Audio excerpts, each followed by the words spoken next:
Jadi waktu saya bergabung pertama kali, sepulang dari Inggris, saya dipanggil senior saya. Senior, peneliti senior. Jadi saya ngomong berempat mata, saya duduk, lalu dia bilang begini, saya akan kasih kamu buku, ada bukunya emang. Itu buku tentang prinsip-prinsip spiritual Jawa. Yang ngasih Pak Kris ya? Pak Kris Diade. Dia ngasih, dan katanya buku ini adalah pokok-pokok yang dipegang oleh Pak Soeharto di masa lalu. Karena ada bukunya gitu. Dia bilang, kamu harus pelajarin ini. Saya tanya, Pak, mengapa Pak? Karena pada intinya nanti, puncak politik Indonesia itu adalah politik Jawa. Yang paling sering terkonfirmasi adalah ketika mereka berada di suatu tempat dan melakukan ritual tertentu. Oh, itu yang gampang itu ya, dan kebanyakan masyarakat itu tahu gitu loh. Berarti pernah dapat konfirmasinya, Mas Arifnya? Ada beberapa. Jadi misalnya ada salah satu presiden ke Tit, nah itu itu melakukan ritual misalnya di daerah Majalengka. Iya. Di situ dia mandi-mandi bebek gitulah. Kiri dikira komunis, kanan dicap kapitalis, keras dikatai fasis, tengah dinilai tak ideologis. Mas Arif, Mas Diki. Yo. Jadi semua presiden-presiden di Indonesia itu pasti punya dukun. Tadi Pertanyaan menarik. silakan siapa duluan? Mungkin bukan dukun ya. Kalau saya melihatnya lebih kepada tokoh panutan. Panutan dalam bidang tertentu gitu ya? Maksudnya tokoh panutan yang mendapatkan satu spesial di mana dia didengar. Karena kan penasehat gitu ya? Iya, boleh. Ini lebih dari penasehat.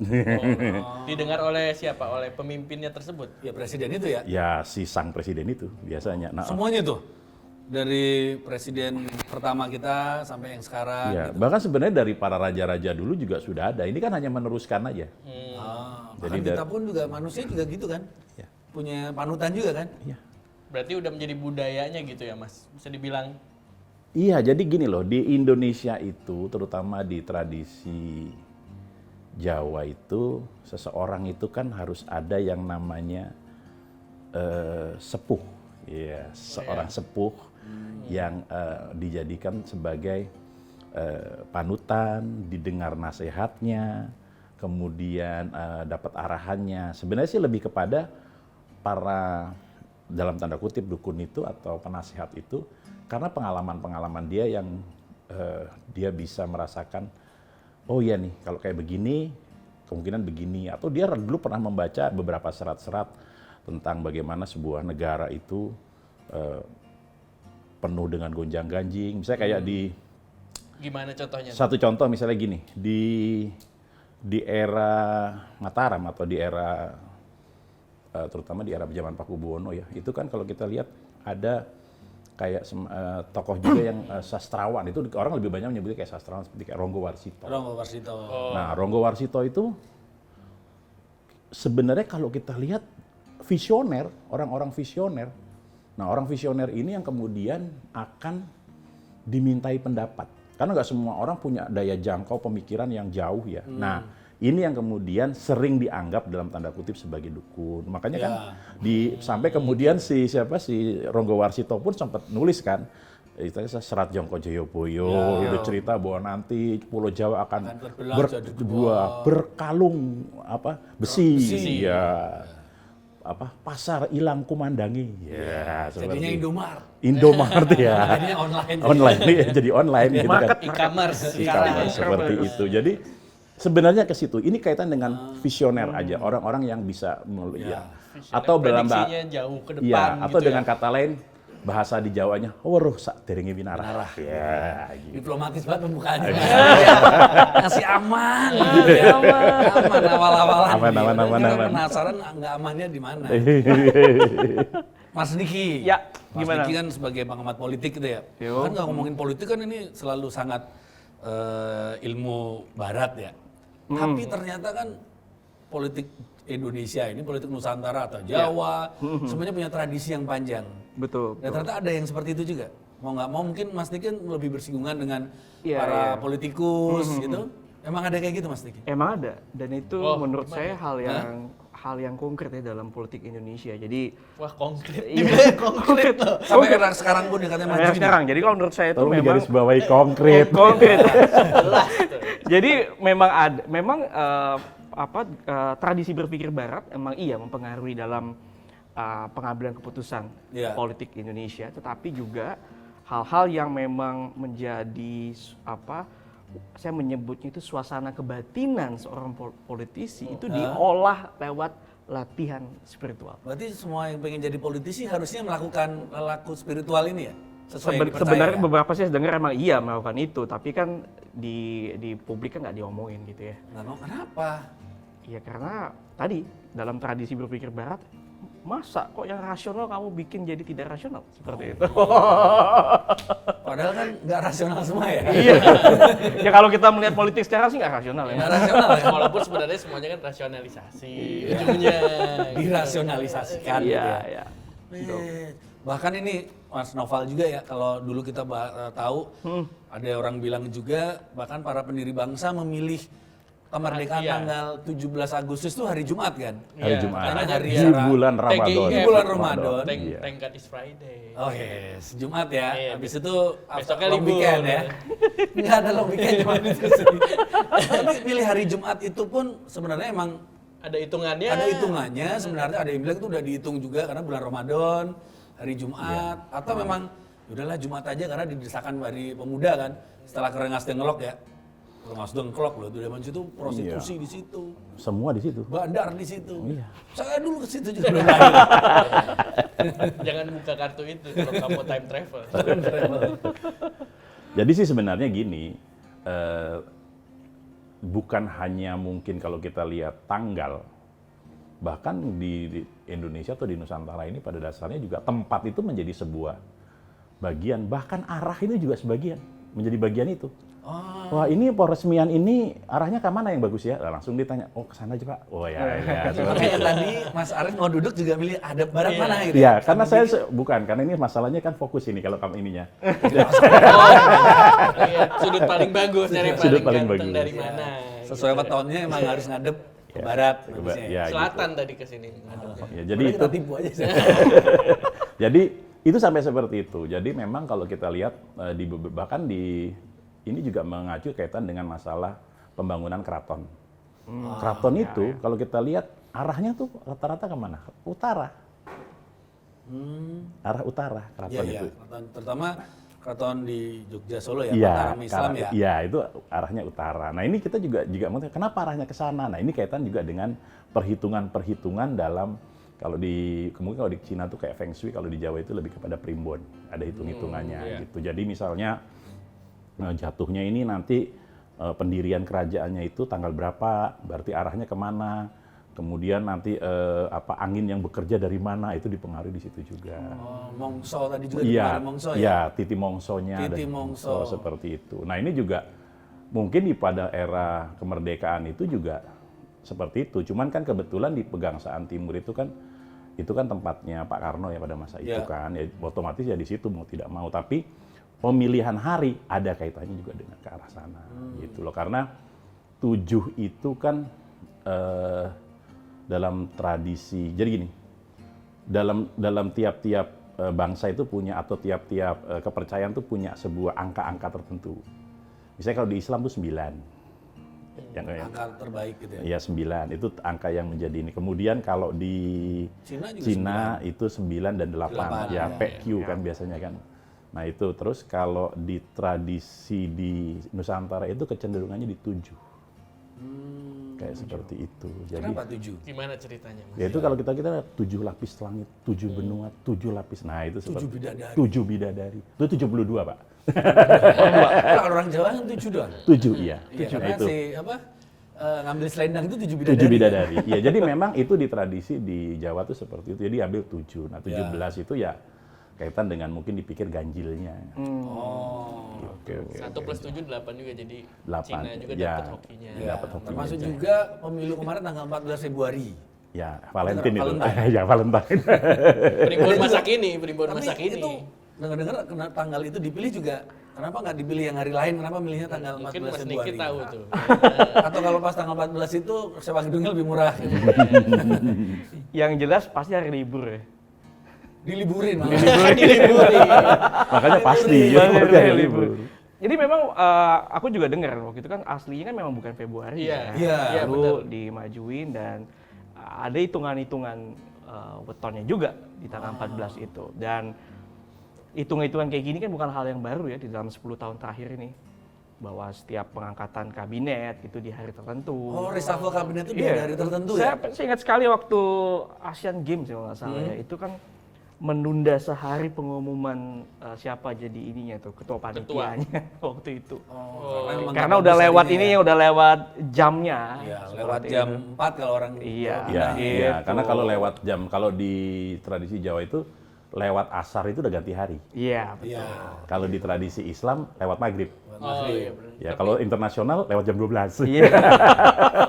Iya, dan 10 tahun ini kita udah mulai terbiasa dengan seperti itu ya. Malahan kalau kita dibaca di media kan, begitu ada isu reshuffle kan, hari apa nih? Hari apa nih diganti? Iya, iya. Gitu. Pasti ya. Sebenarnya Hitung-hitung kehidupan aja. kita sehari-hari seperti itu loh ya. Kayak orang mau menikah kan pilih tanggal Bahkan baik mau ya. meeting aja katanya tengah minggu putus. Oh iya? Iya. Kalau Jangan meeting sih saya sih nunggu kosongnya enaknya kapan. Kalau meeting Kita tiap besar, Selasa nih ya. meeting besar. Selasa jam 4 itu nggak baik ya sebenarnya ya. Contohnya itu nggak baik. Nanti dihitungin sama Agus Arif. Kita minta tolong dulu itu. Jadi semua kehidupan kita emang sudah terbiasa seperti itu ya. Ya, saya tuh pernah ngobrol dengan salah satu dosen ya. Jadi dia itu selalu ngikutin apa namanya penanggalan Bali ya, semacam Oh, penanggalan Bali, ya. Tapi yang Ada. yang Bali. Ada. Itu dia bilang kalau ini kearifan lokal yang berdimensi security dia bilang. Kebetulan ahli security studies, jadi dia cerita dengan hitungan Bali ini saya bisa melihat bahwa saya bisa waspada kalau hari ini saya harus Ada ngapain. apa. Gitu. Jadi mungkin untuk teman-teman security saat paham semuanya bisa dicek juga hari-hari apa yang kayaknya rawan untuk maling. itu ada. Jadi itu. kopinya banyak tuh di hari-hari itu ya. Gitu. Tapi Karena memang ada ini, kalau tadi kan dengan security itu ada tanggal-tanggal tertentu dari pemimpin tertentu itu punya yang namanya pengapesan. Oh, tiap orang punya tanggal apa sih? Pengapesan. Ya, Nah, ya. yang dihindari adalah pengapesannya. Betul. Di situ. Nah, itu jadi ketika orang itu jatuh di tanggal wah ini pas jangan-jangan ini udah hampir dekat pengapesan nih. Kalau bisa digeser aja deh biar jauh gitu. jangan lakukan hal-hal yang besar Ya, di jadi situ ya. itu kaitan dengan aspek security misalnya. Safe and secure. ISO juga. Untuk para pegawai itu tanggal 25 ke atas. Iya. Kan Itu agak rawan safe ya? itu agak Rawan rawan. kasbon. Rawan kasbon. Tapi kalau ngomongin tadi ngomong politik ya, tadi kan ngomongin dari semua ya mungkin raja-raja semua juga presiden-presiden kita nih. Iya. Kan selalu kita ngomongin dulu Soekarno pun wah tongkatnya Iya. sakti. Ataupun Agemannya di tongkat. tongkatnya agemannya atau Pak Harto juga punya keris, Jokowi juga ataupun Gus Dur punya peci yang sakti. Itu gimana? Benar nggak sih kayak gitu? Saya belum live. Yang jelas gini, kalau itu kan lebih banyak beredar dalam narasi-narasi umum ya, isu-isu umum lah ya, yang ini dan hampir sedikit terkonfirmasi seperti itu biasanya. Tetapi yang paling sering terkonfirmasi adalah ketika mereka berada di suatu tempat dan melakukan ritual tertentu. Oh, itu yang Iya. gampang Itu ya dan kebanyakan masyarakat itu tahu gitu loh.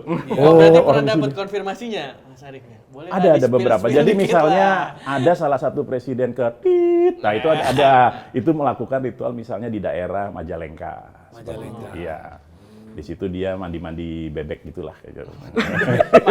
pakai pelampung bebek ambil full breakfast itu. Bukan gitu ya.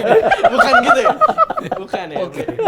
Udah gitu mah bebek gitu ya kecil-kecil. Kalau generasi sekarang mungkin lakonnya gitu kan. Iya, lagunya ya. Iya, lagunya gitu kan lebih Mirip enak lah. tuh. Ataupun juga kita tahu di Istana Kebun Raya Bogor kan katanya ada petilasan juga untuk Bung Karno dulu sering di situ kan. Ya, itu di dekat Jembatan Merah. Yang Ingat panjang persis di itu. istana itu juga ada di atas gitu. Iya, ada. itu dan itu kan jadi gini diduga kan memang Kebun Raya Bogor itu kan adalah wilayah dari Siliwangi.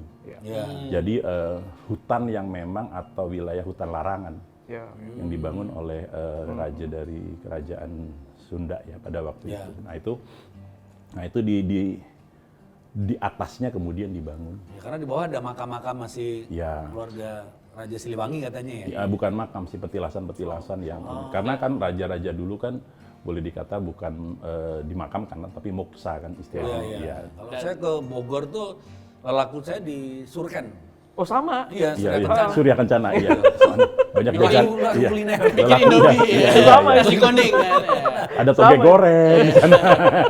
Tapi kalau di zaman modern ini sekarang yang pemimpin-pemimpin yang udah jadi kemerdekaan kan ada beberapa pemimpin juga yang menghindari tinggal di Istana Merdeka tuh Mas kan. Nah itu Nah, kenapa ada tuh kan? mitos-mitos Itu Udah jelas sebenarnya juga tuh kan. mitosnya tuh ya kalau dari beberapa hal yang kita ungkap sering kita dengar kan itu kebanyakan ya karena di situ dulu salah satu kamarnya adalah tempat lelakunya presiden pertama kan, dan itu ya sering terjadi sesuatu lah, dan yang berani tidur di situ cuman kabarnya cuman Gus Dur dengan Jokowi, tapi Jokowi juga akhirnya pindah Ya.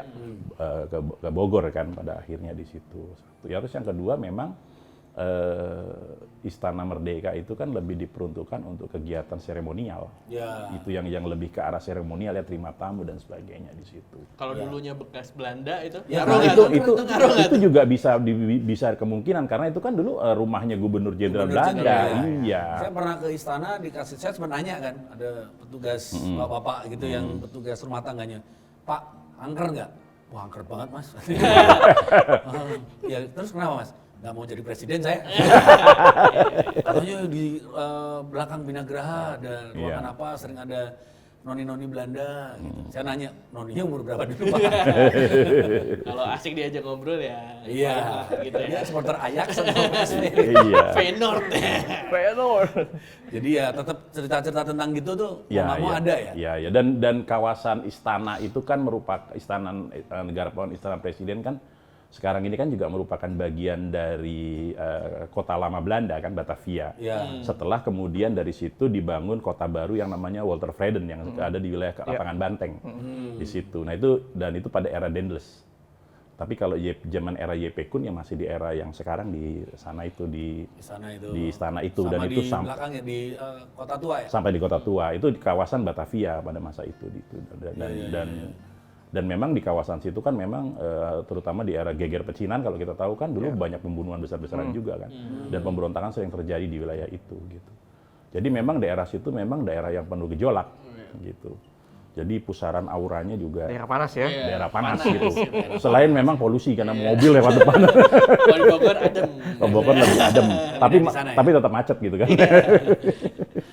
Nah kemudian kalau ngomongin tadi kan petilasan-petilasan, terus kemudian kan banyak ada cerita-cerita tadi ada satu presiden yang pernah ke daerah Majalengka. Majalengka, iya. ataupun juga ada juga berapa presiden ke kalau saya ke Imogiri ke makam-makam Raja Jawa. Ya, Raja Mataram. Raja Mataram Jawa, Mataram Islam itu selalu bilang ya hampir semua presiden selalu Situ. kesini. Ya pasti ada. Mereka kenapa ya? Emang seperti itu? Dapat Tugasnya apa? ya, Dapat dapat kupon apa gimana gitu kalau misalnya.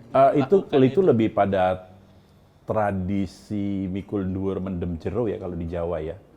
Jadi bagaimana menghormati leluhur yang masa lalu, pemimpin-pemimpin masa lalu gitu kan. Ya. Nah jadi mereka sowan ke situ. Jadi itu pada tradisi, kalau di Jawa tuh mikul dhuwur mendem jero itu artinya berusaha menghormati sesepuh-sesepuh. Balik ke sepuh yang tadi awal ya. Iya seperti itu. Jadi itu bentuk sebuah penghormatan gitu, lebih ke situ. Mikul dhuwur mendem jeru. Iya. Bukan mikul dhuwur mendem AU.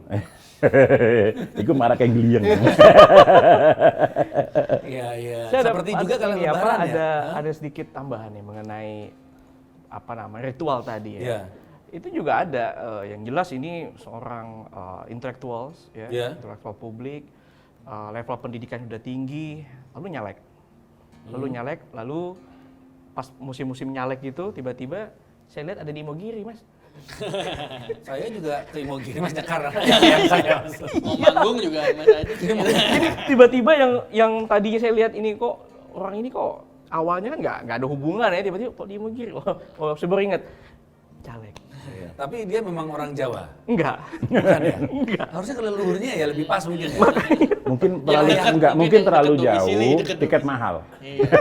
Atau mungkin dapilnya dapil Jawa. Oh, dari Jawa iya Enggak bisa. juga. Enggak juga. Tapi Jakarta. Berarti di Kakapusan dukunnya itu. Iya. Makanya. Jadi menurut saya itu sangat dekat sekali antara politik dan hal-hal yang spiritual. Apalagi kita di Indonesia dengan sejarah Ya. dan tradisi budayanya yang begitu Ya. panjang kan. Kayak orang bilang Soekarno kenapa sih? Kita ya kalau Bung Karno orang tahu ya, selalu lekat dengan spiritualnya lah. Spiritualnya iya. Dan kayaknya nggak marah kalau dibilangin gitu. Nggak tahu kalau yang lain kadang kan gengsi mungkin ya. Iya. Apalagi udah makin zaman kesini gitu kan. Oh, gengsi banget. Soalnya 4.0 tetap aja 5.0. jilatin keris. Iya. Makan bunga. Nah kayak Bung Karno, itu kan banyak orang bilang, wah selalu banyak tempat-tempat yang ini petilasan Bung Karno. Bahkan ditulis loh malahan. Karena nanti dari situ banyak yang datang. Kalau banyak datang kan lumayan ada warung-warung di situ. Akhirnya nilai ekonomi untuk nilai masyarakatnya Iya, juga nilai ada ekonomi ya. naik. Jadi ada amal Jadi- jariah. Iya, Itu jadi dari petilasan itu. iya, jadi ya dari parkir, dari warung warmindo ya kan, lumayan di situ. Jadi naik semua. Ada ekonomi lokal Itu juga. jangan kamu jadi pejabat nanti, petilasannya mana? Atlas, Zodiac. Repot kalau anak sekarang lah ya. Iya. Petilasan nih pernah kesini lu Noval, Presiden Noval pernah jackpot di Zodiac. Terus jadi orang Di mana meditasi di tempat jack- Ya tapi ya silakan. Tapi berarti kalau kita mau misalnya mempunyai cita-cita sesuatu, tadi nyalek, mimpin apa gitu, berarti kita harus nyari tadi penasihat itu gitu atau gimana? Jadi gini, Nggak akan menang lah gitu kalau nggak bukan, punya penasihat sebelum gitu. dia maju, dia biasanya nyari dulu. Iya, biasanya seperti itu, karena gini, Kenapa sih orang kayak gitu ya, Mas? iya, jadi di Indonesia itu, even dia orang yang katakanlah makan bangku kuliahan berapa kali gitu misalnya. Tapi begitu dia sudah masuk ke aspek politik, kemudian dia menyalek berkaitan dengan masyarakat banyak, dan di situ ada apa istilahnya game-game atau istilahnya ada sesuatu yang bersifat gambling, Iya. mereka butuh itu gitu. Bahkan sekarang lagi tren bukan cuma itu biasanya. Sebelum ke sana mereka nanya dulu sama ahli tarot.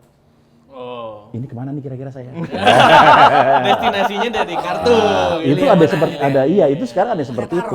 Ada juga Ada kaitan dengan layer-layernya juga. layer. Jadi ini sekarang banyak hal yang banyak terjadi seperti itu. Jadi nggak hanya melulu kaitan ke sana atau misalnya bukan hanya ke yang wafat ya atau ke kuburan misalnya atau ke petilasan, tapi juga datang misalnya datang ke orang tua ini, ke pak ini, ke kiai ini, gitu loh. Jadi dan di situ mereka kemudian ya minta restu, minta doa seperti itu. Itu jadi supaya ya mungkin juga termasuk minta dukungan mungkin ke situ juga.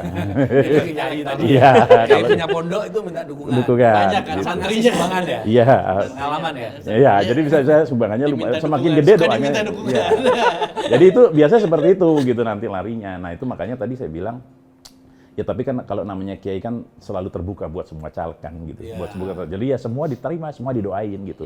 Perkara yang milih menang ya Pesantrennya makin maju gue semua iya, diterima. seperti itu. Nah, itu jadinya itu yang biasanya terjadi kalau musim-musim pencalekan seperti kemarin itu. Karena memang di negeri ini tadi aspek yang tadi dikatakan oleh Mas Niki bahwa bukan hanya aspek kemenangan yang dicari, tapi juga aspek keamanan dan keselamatan. Iya.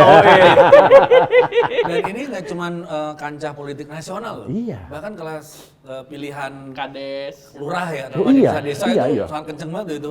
Antara misalnya kan kalau di desa itu Ngadu di Jawa guru. jagung lawan apa, misalnya Iya, iya, iya. tanaman gitu kan.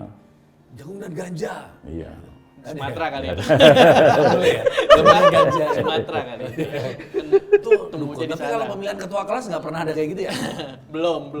Tahap ya, nggak tahu ya. Kalau pemilihan ketua kelas mungkin lebih ke bagaimana di kantin gitu kan. Siapa yang bisa nraktir paling banyak gitu. Mungkin itu nanti sekolah-sekolah yang penting-penting tadi ya. Ya. Sekolah-sekolah yang nantinya itu isinya bakal orang-orang di situ ya, Iya. udah mulai memperebutkan ya. Karena kemarin kayak alumni kampus Mas Niki aja juga sampai segitu kan, ribut kan pemilihan ketua alumni ya. Oh. Itu ketua alumni itu sekarang udah rasa pemilihan ketua parpol sekarang. Sampai segitunya ya. Ah ya, udah seperti Miniatur itu ya, miniatur. Bener ya. Untung alumni sama saya enggak kayak gitu ya. Dituju pada nggak mau. Laki semua lagi masak. Iya. Ya jadi memang di negeri ini tuh ya itu tadi selain untuk kaitan kemenangan, tapi juga untuk keselamatan dan keamanan. Ya, itu yang utama gitu. Sekarang kita makin menjurus ya, tajam ya. Tadi kita ngomongin Bung Karno ya, Soekarno dengan lelakunya mungkin ya, dengan dibuang ke banyak daerah itu juga kan itu sebenarnya kan prihatinnya Tapi ya. sebenarnya Iya. masuk akal juga kalau Bung Karno misalnya lelaku ke mana-mana buat ngemerdekain gitu biar Ya kenalan. sekalian ya, lelaku Iya, dia jualan. adalah apa ya? Pitching Indonesia. Spreading ya, sama memperkenalkan Indonesia loh. Iya, Kita harus pitching merdeka dia. loh, gitu. Gitu. Spreading tuh nyebar apa maksudnya? Spreading. Banyak nyebar paham kemerdekaan sama banyak sih. Besok saya dengan yayasan YB Bung Karno dimarahin. Mas. Oh iya. Karena tadi kata spreading kan. Banyak kok, banyak. Ideologi. Sharing, Marketing. sharing. Sharing lebih tepat. Ideologi dan biologis. Spreading kontennya beda ya. Kan sekolahnya biologi Mas Ardi. Spreadingnya ngarahnya ke biologi. Sudah. Barbar banget nih kita ya. Sebenarnya nanti kita ada cuma 2045 TV itu dukung siapa sih gitu ya? Nggak ada. Bung Karno aja digosipin gitu Bung ya. Karno digosipin. Pak Harto sekarang. Asik, mantep. Ini kan Pak Harto ya orang selalu bilang Pak Harto ini yang paling banyak juga kan. Apalagi Makanya bisa panjang, panjang stabil 32 gitu kan. tahun gitu. Security-nya kuat. Security-nya kuat. Lelakunya Pak Harto gimana? Yang mungkin setahunya ini tahu aja kita Ya, Ya katanya-katanya Rumor ya, lah. katanya-katanya nggak apa-apa. Ya, Kalau ada. mau beneran tahu juga nggak apa-apa. Ya, jadi memang kalau dari Pak Harto ini kan memang dari awal muda kan dia di tentara kan. Ya. Orang di tentara tuh biasanya dari pangkat awal itu dia masuk itu biasanya sudah punya lelaku tertentu. Dia ketemu dengan ini, ketemu dengan guru ini, biasanya seperti itu. Emang ditugaskan gitu Mas. Lo enggak ini untuk sebagai tentara kan pasti kan Self awareness aja dia gitu ya. self awareness dan dia juga tadi itu aspek security dan keselamatan. Iya. Takut kena peluru nyasal kan. Biar bisa kayak The Dikirim Matrix. ke Papua sekarang kalau nggak otot Iya. kawat balung besi ya. Nah, Benar, itu benar, seperti itu. Nah, jadi akhirnya mereka paling tidak kan dia punya ilmu yang sifatnya kayak ilmu halimun kan. Belanda Nggak lewat kelihatan. nggak kelihatan. Nah. Ya. Kabut. Ya, seperti Ngumpet ya nggak kelihatan. ya itu kan. Jadi itu seperti itu misalnya salah satunya. Karena kalau kita lihat ilmu-ilmu di Nusantara ini macam-macam.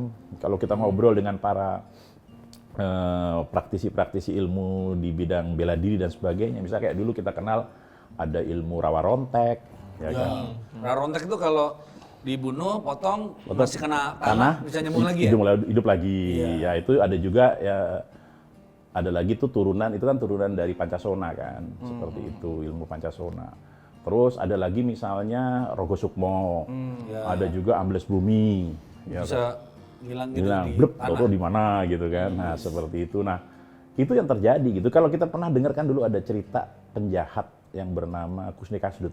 Kusni Kasdut terkenal tuh. Ya terkenal. Itu kan berapa kali di penjara lolos karena Iya. katanya punya ilmu cecak gitu kan, bisa nempel terus masuk hilang gitu kan.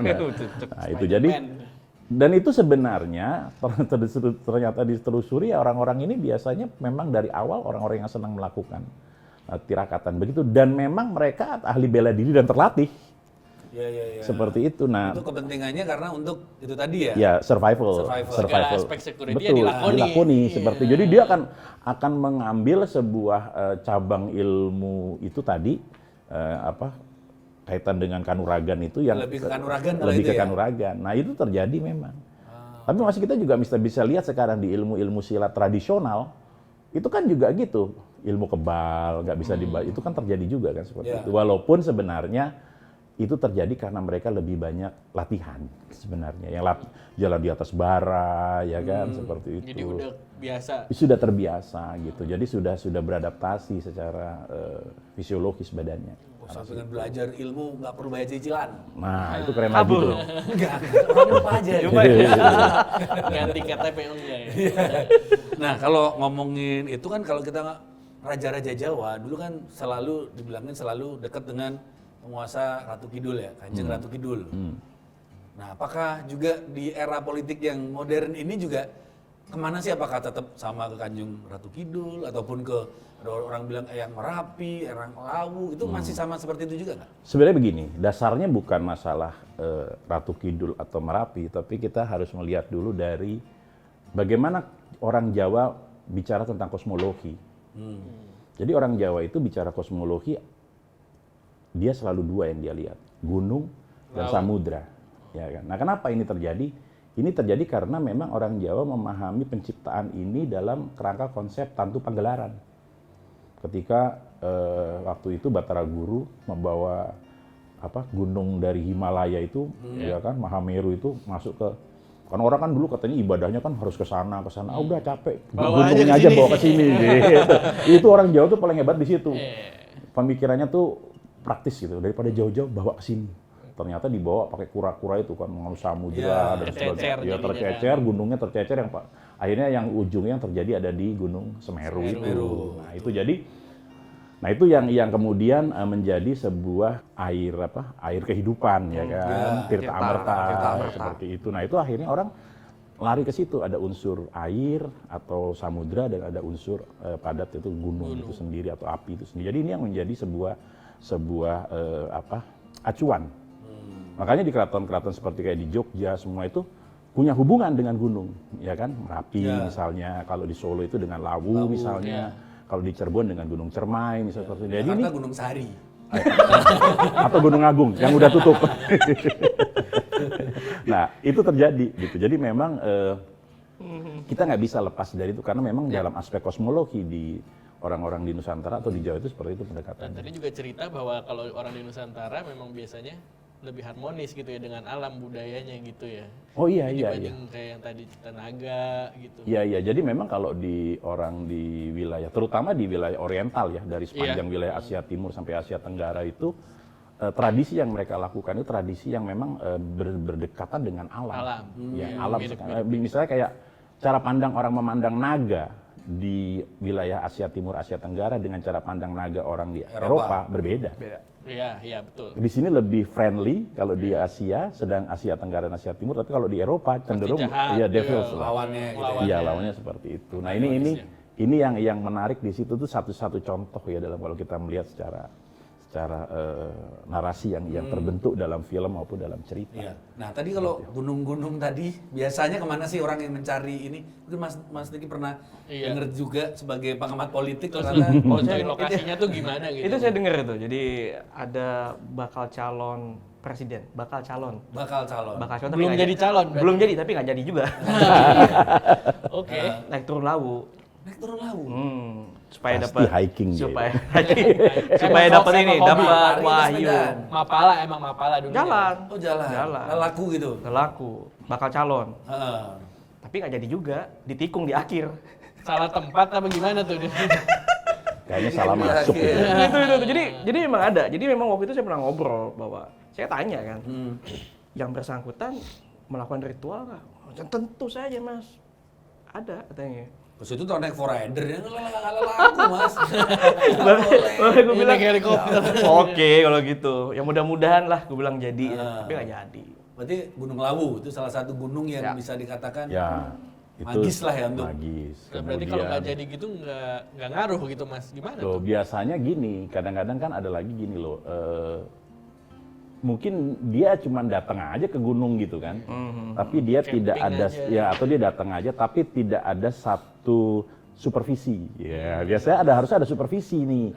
Kamu datang tanggal sekian, jam sekian. Oh ya, ada sesuai dengan ini. Ya, sesuai dengan metonnya. Kemudian masuknya itu jangan lewat pintu yang sini. Masuk pintu yang mana? Iya, Lawu kan dari Cemoro, enggak dari Cemoro Sewu bisa, lewat dari Kerto bisa, lewat dari Pringgondani bisa, lewat banyak sih titiknya. Jadi presiden-presiden itu macam-macam juga pintunya ya, khusus Karena saya pernah dengar juga satu presiden, mantan presiden juga sering ke sana lewatnya Cemoro Sewu dan Pringgondani. Iya, di situ juga. Jadi karena memang supaya mungkin nggak ngambil sisi yang lain, biar nggak sama-sama masuk jalur yang sama. Kan nggak lucu loh, kok sesama presiden. Karena lewatnya Jawa Timur. Iya, Rumahnya mana? iya. Jadi lewat situ. Yang satu masuk jalur tengah, Jawa Tengah, satu jalur Jawa Timur. Jadi nggak bakal ketemu. Nggak ketemu ya. Iya. Gunung Lawu berarti salah satu gunung Sama yang dulu. Ya. Jadi Gunung Lawu. Kenapa ya. tuh Gunung Lawu, Mas? Sering banget denger tuh. Ya, karena Gunung Lawu itu dalam tradisi masyarakat, terutama di Jawa Tengah dan sebagian wilayah Jawa Timur bagian barat dianggap sebagai mbahnya gunung. Mbahnya gunung. paling tua. Gunung yang tua. Jadi sepuhnya gunung, balik lagi sepuh Sepuhnya tadi konsepnya gunung. ya. Makanya dia punya nama khusus dia namanya. Gunung Lawu itu punya nama. Oh, Namanya Wukir Mahendra. Oh, Wah. Mahendra ya. jadi ke gunung pun mirip kayak ke makam, ke sepuhnya juga gitu ya. Sepuhnya Kalau yang paling konsepnya tua. gitu Iya. ya. Nah, jadi Tetap itu kesepuhan yang karena memang kalau mau ke Semeru agak berat, nggak bisa Iya, diakses iya, gitu kan. pasirnya susah. Susah kan gitu kan. Nah, itu seperti itu. Nah, jadi itu satu di Lawu, ada juga yang di Merapi. Ya. Ada juga yang di Slamet misalnya. Ada juga yang di Salak. Gunung Salak itu juga ada. Ada. Ada juga Gunung Salak itu. Jadi dan itu kaitan dengan tergantung leluhur raja siapa yang pernah ke sana. Jadi sebenarnya ini mencari satu legitimasi dari aspek kekuasaan masa lalu yang bisa menjadi agemanya, contohnya. Bisa jadi jualan politik di sekarang juga Ya, gitu kan. seperti Iya. itu. Jadi nanti kelihatan nih, oh kalau tadi kemana? Oh ke ini nih kaitan dengan siapa nih? Oh di Jawa Barat sih ini. Nah itu titiknya. Makanya kerajaan yang terkenal yang penduduknya banyak aja gitu ya Mas ya. Iya, ya, karena memang dulunya kan dari dulu karena memang sudah lama kan jadinya lebih banyak kan penduduknya kan seperti itu. Ya. Dah. Dan memang kalau misalnya gitu di budaya Nusantara semuanya menganggap alam itu sebagai sesepuhnya gitu ya. Iya. Bisa dibilang gitu Jadi ya. apa ya? Alam itu bagian dari sebuah kontrol diri calon pemimpin gitu kan. Supaya dia selalu karena gini loh, gunung itu kan lambang kokoh gitu kan. Iya. Nah, ini disebut sebagai lambang keangkuhan gitu. Ya. Kokoh, Kekuatan gitu ya. kekuatan Iya. gitu kan. Sedangkan samudra itu adalah ketenangan. Ya. Nah ini jadi harus seimbang nih antara kekuatan dan ketenangan. Jadi raja tuh nggak boleh hanya sekedar kuat, tapi dia juga harus bisa diplomasi, persuasi dan sebagainya. Jadi itu makanya di situ ya gabungan dua unsur itu. Nah supaya masuk ke Supaya bisa memimpin dengan baik. iya dan mempunyai sifat-sifat alam yang baik itu. Itu lebih ke situ. Karena sih. alam menghidupkan. Tapi masalahnya ketika mereka lagi punya keinginan ya, gegayuhan lah. Wah, mendekat dengan alam. Iya. Kemudian meminta kepada alam. Pas udah jadi. Pas sudah jadi merusak alam. Potong gunungnya, Iya. kadang yang dihabisin. Kayaknya gunung, Lautnya. jadi gunung yang lain di pulau lain gitu. Gunung itu nggak berani. Kalau itu nggak berani, karena buat Berarti modal dia semuanya- berikutnya. Berarti kurang ajar juga ya. Ya itu kan pundennya dia kan, nggak bakalan dirusak. Yang biasanya seperti itu. Tapi dia ngerusak punden orang lain sebenarnya. Nah itu makanya kan tadi saya bilang, yang penting pundennya aman dulu. Itu egonya para Iya. penguasa Secure, ini ya. Iya penguasa masa Security tadi ya. Iya, jadi memang itu biasanya suka politis banget kalau dengan begitu. Makanya tadi saya bilang kalau kita tuh kalau di Jawa tuh ada istilah punden. Ya. Pepunden ya kan. Desa tuh ada punden desa gitu kan. Nah, kalau di Jawa Tengah, Jawa Timur seperti itu. Kalau di Jawa Barat tuh kita kenal dengan istilah kabuyutan. Kabuyutan. Nah, seperti itu. Jadi kalau kita ini datang ke kabuyutan ya kan, di situ berdoa, berritual dan sebagainya seperti itu. Tapi itu pada dasarnya bukan dalam arti menyembah itu tidak. Tapi mereka hanya sekedar menghormati, berkomunikasi aja, tapi tidak melakukan penyembahannya. Rata-rata tidak ada yang seperti Ya sebenarnya sih kayak misalnya kalian tinggal di sini ada gapuro, ada kadang ada kayak tugu di tengah-tengah, Tugu tengah-tengah. di perempatan. Iya. Gitu. Karena dulu sering sepeda tabrakan mungkin. Iya. Akhirnya Ditandain. dibikin lah. Iya. Pertama dibikin tugu, kemudian bunderan, habis itu lampu merah. Nah, banyak kita ngomong udah banyak, udah ya, tapi masih rahasia-rahasia itu kayaknya ya. Iya. Pengen dibuka semua rahasia. Malu-malu. Mas Dikin yang punya banyak Iya. nih, keluarin nama. Kayak misalnya pemilihan ibu kota baru nih. Ya. Itu tuh murni secara ilmiah sains gitu atau ada spiritualnya juga sih sebenarnya? Yang jelas itu proyek Candi Satu Malam sih. Itu kalau ngomongin Bandung teknik, Bondowoso. Yang jelas Jangan kayak budaya-budaya mendadak Nggak zaman cuma dulu. lebih parah loh, candi satu malam mending cinta satu malam loh. Ini candi satu malam loh. Sebab kita tahu persis ya, saya juga ikutin sekali bagaimana Pak Jokowi menyusun visi misinya di tahun 2019 menjelang pemilu presiden ya 2019 itu kan nggak pernah terdengar lah kita mau Tentang kota baru ini ya. Sempat selentingan karena dulu kan Bung Karno pengen memindahkan. Itu di Palangkaraya. Palangkaraya. Pak Harto pun juga ingin pindah ke Jonggol waktu itu kota pemerintahannya. Jonggol ya? Jonggol. Nggak enak banget ya? Untung nggak jadi situ ya? Wah, Jadi daerah khusus ibu kota Jonggol. Jadi memang tiba-tiba gitu loh. Dan kita lihat persis kan ritualnya waktu Pak Jokowi meletakkan itu kan ada Batu pertama itu. batu pertama kan minta air, tanah dari seluruh Beberapa wilayah Indonesia. provinsi, lalu para kepala daerahnya masukin kan, termasuk Jakarta juga masukin ke situ. Gitu. Jadi menurutku simbol-simbol itu yang memang menjadi ciri khasnya Pak Jokowi selama hampir 10 tahun ini. Sebenarnya Pak Jokowi banyak laku spiritualnya ya. Ya percaya tidak percaya simbol-simbol itulah kita baca sebenarnya. Ya orang Jawa. Iya, selalu dengan makanya. simbol-simbol kan. Misalkan cara beliau menyusun kata-kata meskipun pidatonya kan nggak banyak-banyak kan, nggak panjang-panjang, tapi kan simbol-simbol semua itu ya. Terutama dulu ya, dulu kan sering Pak Jokowi itu mengunggah di sosmednya pepatah Jawa dulu ya. Iya. Sekarang sih sudah agak jarang ya. Ya. Karena gurunya nggak ada kali itu. Mungkin. Iya seperti itu. Jadi menurutku rata-rata itu presiden di Indonesia ini tuh mengolah spiritualnya itu untuk mendapatkan suasana kebatinan dari rakyatnya dan alam. Biar Sehingga untuk membuat keputusan. keputusannya jadi Keputusan clear seperti gitu apa? ya. Clear Iya. seperti itu. Itu yang saya pahami, dan kata suasana kebatinan ini kan kata khas yang Iya, ada politik. di teks Undang-Undang Dasar malahan. Iya. Teks Undang-Undang Dasar ada? Iya, Iya, ada. disusun di waktu penyusunan itu kan ada teksnya. Iya. Berdasarkan suasana kebatinan. Oh, pantes partai-partai sekarang sering ngomongin itu ya. Iya, jadi itu Kok pada ngomongin tuh partai-partai? Iya, Selain suasana. ngomongin jumlah kursinya, jumlah menterinya gitu. seperti itu. Kalau nanya meetingnya suasana kebatinannya gimana gitu. Meeting itu tadi gimana gitu. Iya. Bisa dapat kursi nggak kira-kira juga gitu. Suasananya gimana. Berarti IKN itu pasti ada pertimbangan Kalau menurutku spiritual, iya, pasti kenapa, ada ya. kenapa letaknya di kalau kita lihat dari peta ya, mungkin nanti Gus Arief bisa menjelaskan Katanya lebih kan kayak dalam. Semar kan gambarnya Itu milihnya. kan tepat di tengah kan. Kalau di wilayah Indonesia tepat di tengah gitu.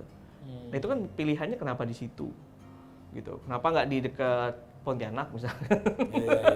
Kenapa di situ? Kenapa di Penajam Pasir? Itu pertanyaannya memang bisa dijawab secara ilmiah, tentu saja secara bijak bisa dijawab. Tetapi kan nggak puas dengan jawaban itu. Kadang-kadang orang nggak puas. Belum konkret. Konkret. Bahkan waktu berkemah dengan berapa menteri dulu dekat dengan prasasti, temukannya prasasti kan.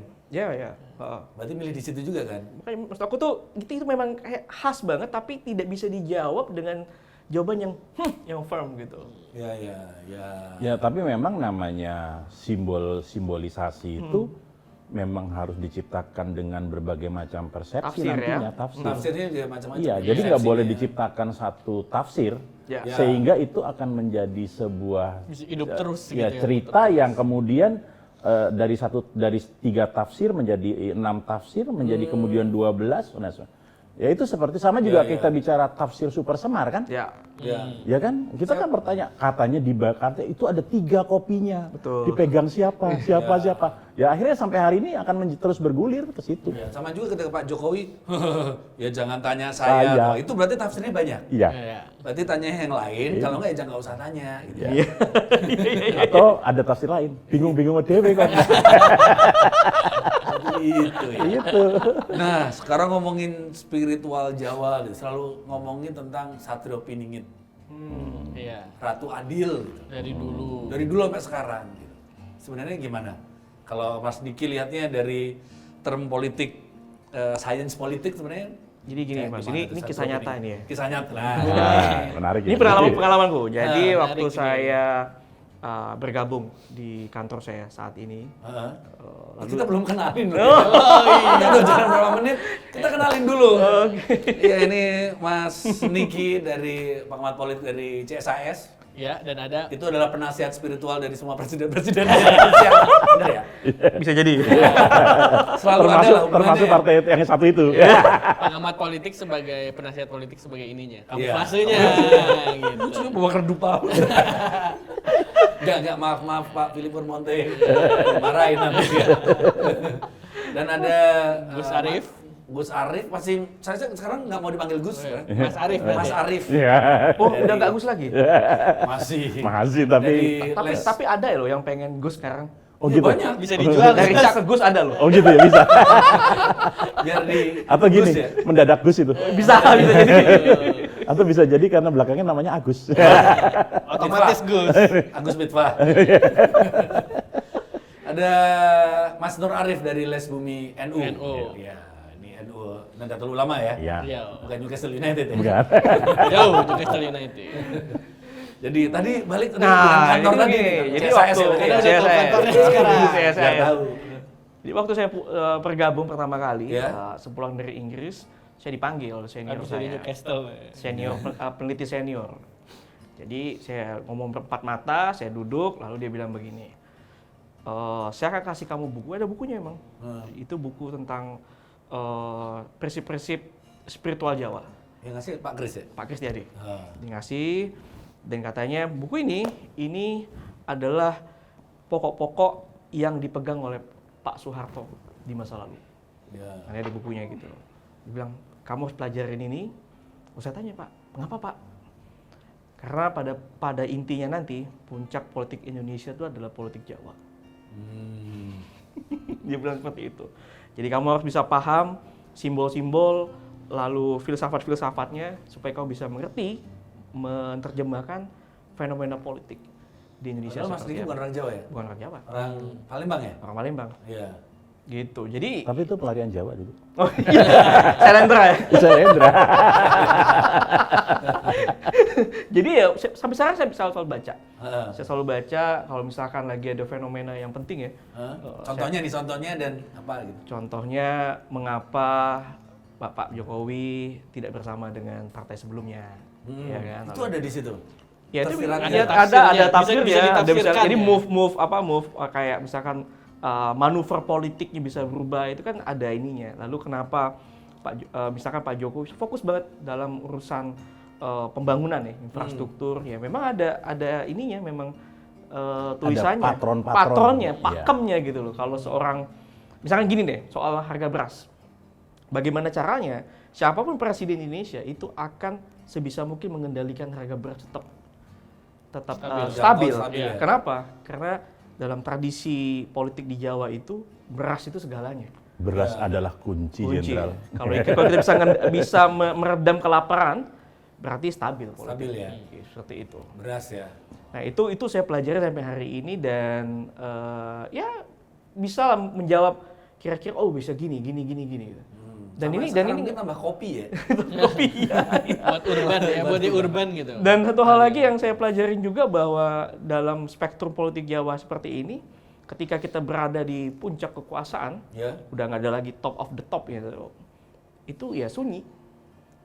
Butuh pegangan. Sunyi aja nggak ada. Makanya pegangan spiritual itu penting Iya, sekali. suwung. Suwung. Ya karena kalau lelaki orang Jawa tuh punyanya suwung kan. Iya, suwung. Dan itu sunyi jadi di atas itu. Jadi makanya tadi keselamatan, lalu kemaslahatan itu diperlukan, karena di atas itu nggak ada siapa-siapa lagi. Karena ya Anda memegang kekuasaan full. Ya. Nggak Dan ada yang relate kalau curhat ya. Dan gitu. Presiden Republik Indonesia ini kan bukan sekedar jabatan yang memang merupakan tradisi Barat ya. Presiden sebagai kepala negara, kepala pemerintahan, tetapi dia juga sebagai patronnya politik di Indonesia.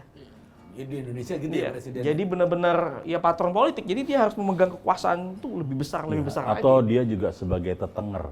Tetenger. Tetenger tuh ya boleh dibilang tiang. Ya, tiang. Tiangnya Nusantara tuh ya, atau Indonesia itu ya presiden.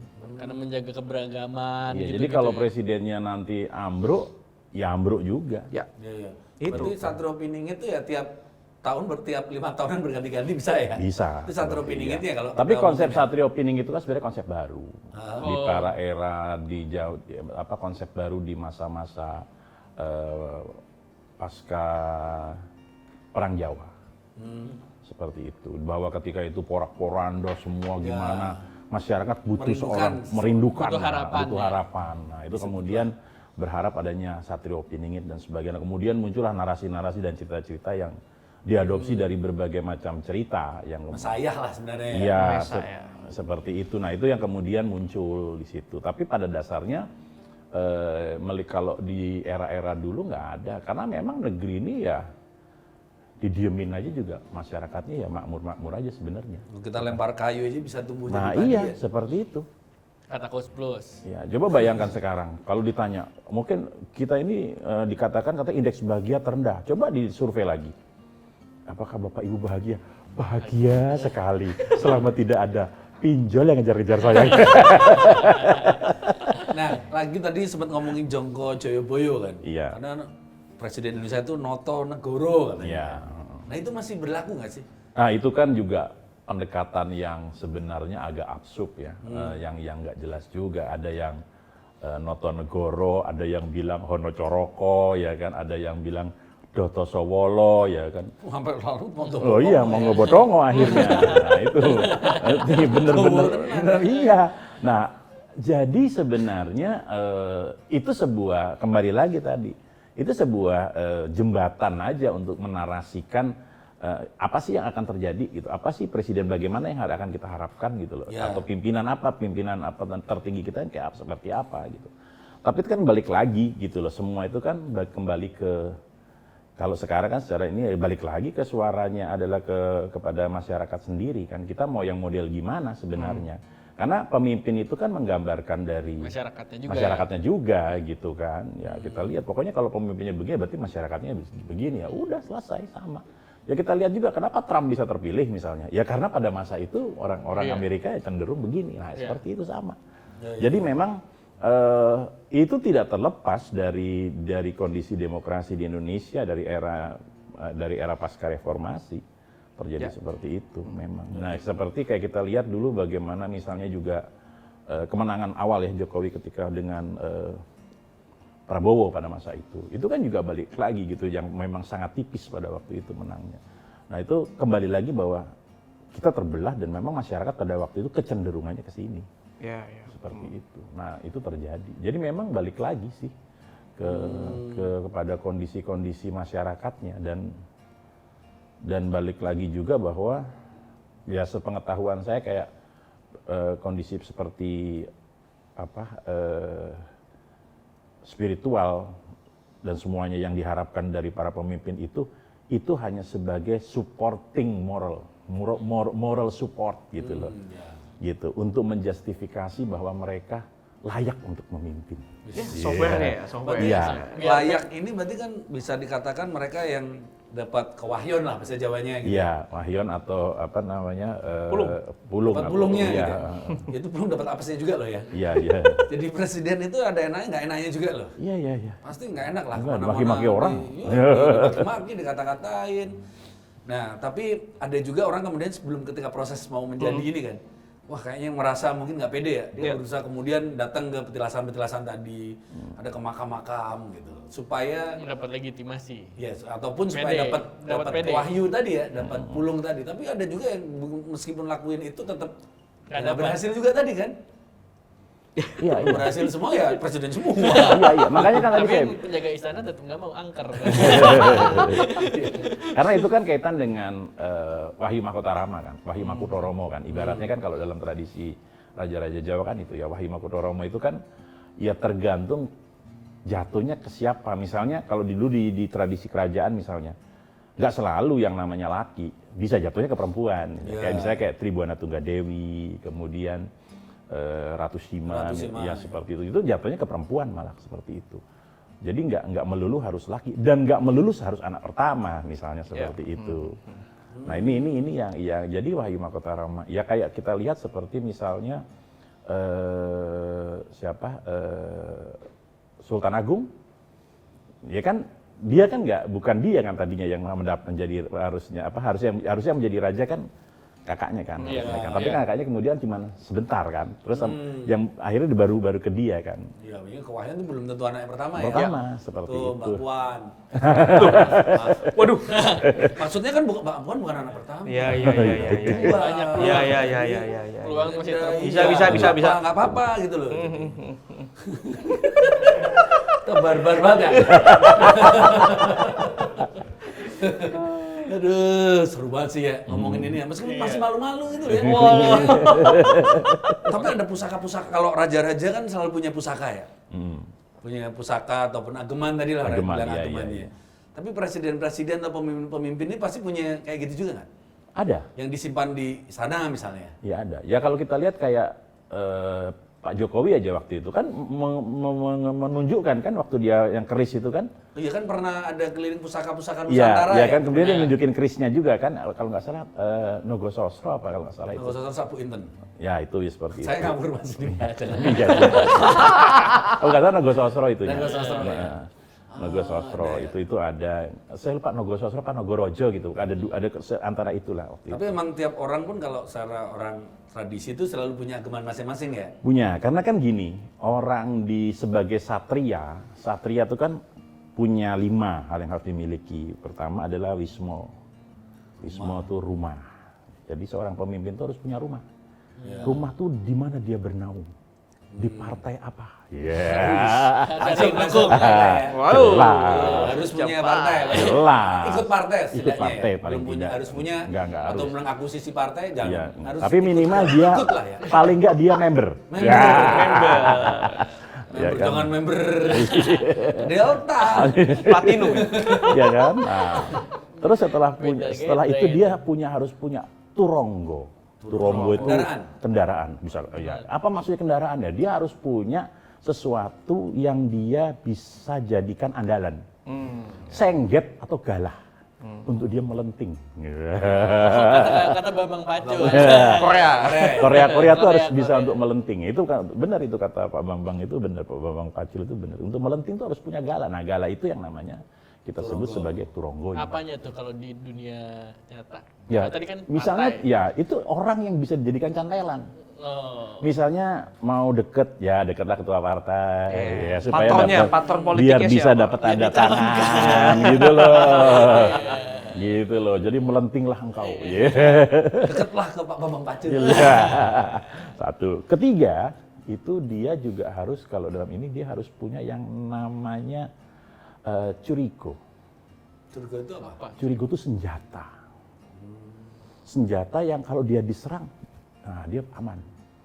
Apa misalnya seperti itu? Ya buzzer lah, influencer lah. Di zaman Pasukannya sekarang siap langsung jelas menyerbu. langsung menyerbu, aman Ya, semua. Katain dikit. Mas Joprai. Kita juga. Kita tuh berarti cuman curigo. Salah satu dari 5 ternyata.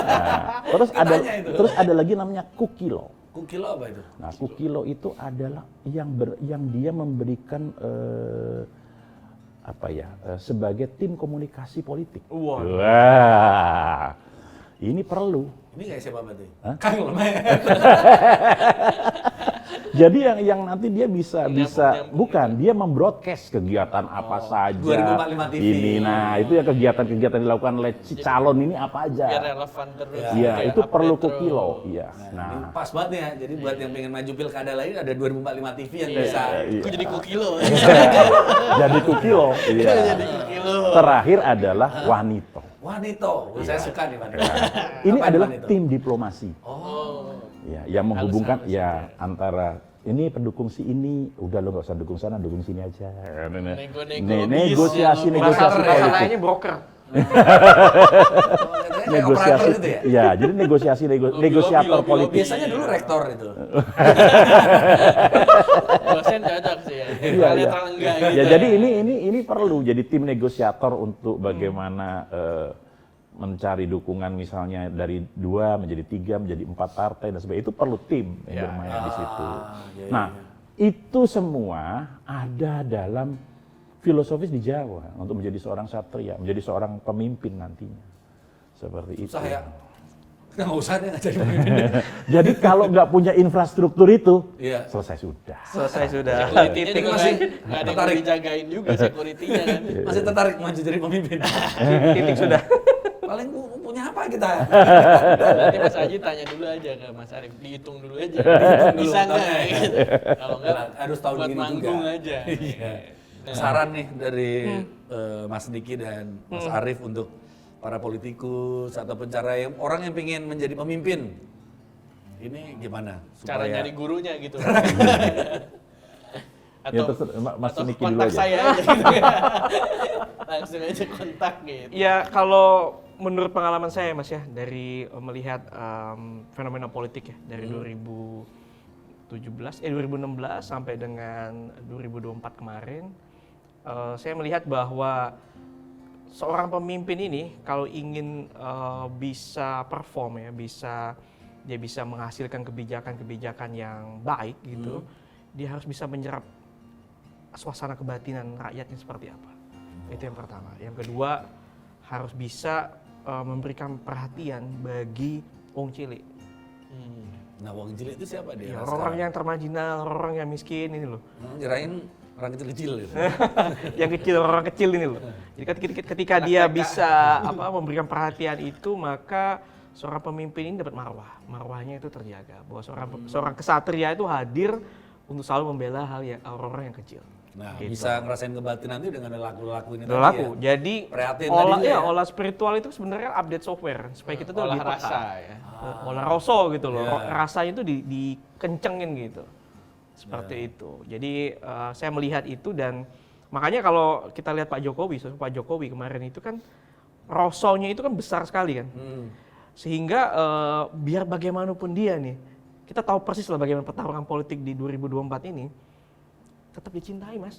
Iya, iya. Approval rating tertinggi Mas. Di atas 75%. Makanya, jadi Berarti kita harus tahu olah rasa itu gurunya penting siapa. sekali bagi seorang pemimpin Indonesia. Mengolah rasa itu penting sekali, Iya. sehingga ya rakyat itu dekat dengan dia seperti Iya. itu dari saya. Dan lebih baik juga setelah jadi penguasa, jadi pemimpin tadi juga prihatin tadi ya. Betul. Nggak serakah, nggak korupsi. Betul. Korupsi itu sama sekali nggak prihatin loh ya. Enggak, Iya. enak korupsi itu. Iya, Nggak ada jadi prihatin. Presiden prihatin itu harusnya ya mutih terus ya. Iya, mutih terus. Terus. Pos. Mas Jadi Arief. gini, kalau mau jadi seorang satria atau pemimpin, dia sudah lelaku sejak dini. Ya. Dia jangan punya masa lalu cerita-cerita yang kurang baik sebenarnya. Wah, kita udah nggak bisa. Itu jadi muda kita udah bangsa. karena pasti di pertarungan politik aib akan dibuka. Wah, waduh. Terbuka semua Membership aibnya. Saya Gitu. selama ini korban kok mas. Iya. Wanita-wanita itu korban. Membership dibuka semua. Iya, ketahuan kan member di mana aja misalnya kan. CCTV pernah kemana aja gitu kan. Nah, Itu membantu perekonomian. iya. Menyantuni ya. Uang cilik tadi. Berilah bagi yang berhak. Nah, itu yang terjadi. Jadi kita lihat beberapa calon presiden dimanapun yang mempunyai cerita masa lalu kurang bagus gitu, itu agak berat memang naik. Tapi ada juga yang masa lalunya juga nggak bagus, bisa jadi juga, bisa ya? Ya bisa, karena berhasil kemudian dipoles dengan sesuatu, dipoles oleh yang punya masa lalunya baik gitu kan. Ya, tadi 5 tadi ya bisa mengubah itu. Iya bisa itu. Jadi dia tergantung siapa nih pemain ininya, yang senggetnya siapa nih, galaknya siapa untuk melenting gitu kan. Gitu. Jadi dekatlah dengan jadi Langsung kalau galaknya kalau nggak ya main, jadi kalau gitu. dia kurang baik maka dekatlah dengan yang baik. Gitu. Kalau kurang jujur, dekatlah dengan yang jujur. Ya. Kita masih punya peluang. Udah dibuktikan tuh ya. Bisa. Terbukti Itu berhasil. berhasil kan? Berhasil. Bisa Dulu bunuh orang, nyulik orang bisa kok ya. Bisa. bisa melenting kan? Nah, itu yang terjadi. Nah, itu yang bisa kita lakukan di situ. Nah, satu. Yang ketiga, yang kita harus lihat juga bahwa seorang pemimpin itu begitu sudah jadi pemimpin gitu kan, ya dia harus bermain yang tadi dikatakan, mainnya itu jangan di elit gitu loh. Jadi mainnya ke bawah, mainnya terus di bawah. Karena kenapa? Ya, ini yang dia harus di-maintain. Ya. Gitu. Iya. Ini yang di-maintain akhirnya di situ. Nah, kemudian ketika dia berbuat kesalahan sekecil apapun atau seagak besar dikit, nggak akan terlihat. Karena dia sudah menjadi gini, masyarakat di Indonesia ini kan bagusnya adalah masyarakat yang mudah memaafkan dan mudah melupakan, gitu loh. Jadi ketika sudah termaafkan dan terlupakan, selesai, gitu loh. Jadi tuh barang. Gitu. Masuk tuh barang, masuk. Nah, gitu. Jadi itu yang terjadi. Jadi itu aja kalau saya ngelihatnya bahwa dua hal yang dilakukan adalah pra dan postnya seperti itu. Ya, nggak gampang ternyata jadi pemimpin itu loh ya. Ya. Mulai cari lah gurunya dari sekarang. Apa? Mulai cari dari sekarang. Tahu diri saya maksudnya udah. Masa lalu kita udah terlalu aibnya kebongkar semua. 1 jam lebih kita udah ngobrol-ngobrol di diskusi barbar. Ya. Episode ke Nggak tahu ke berapa lupa. 5 Ya, oh 5. episode ke 5 dan luar biasa sekali kita hari ini kita topik yang sangat luar biasa, bahkan kita nggak perlu ada tor ya. Iya. Saking kita sangat mendalaminya ya kita ya. Screen ini kosong. Iya, kita dikit-dikit apa, saya mau pergi aja ke pawang hujan. Biar nggak kehujanan. Pawang hujan terbaik itu adalah cuci motor, cuci mobil. Ini mandi. Oke, terima kasih sekali. Terima kasih Mas Arief, Mas Thank you. Diki juga. Thank you. Dan terima kasih teman-teman yang datang ke sini. Nggak ada yang pengen nanya kan ya? Duh, mereka paranormal semua. Mereka udah ngeri dah. Terima kasih, kita ketemu lagi di episode berikutnya. Ya. Saya Stefanus Haji. Dan saya Lutfan Nova. Kita ketemu lagi tentu saja di Diskusi Barbar. Kiri dikira komunis, kanan dicap kapitalis, keras dikatai fasis, tengah dinilai tak ideologis.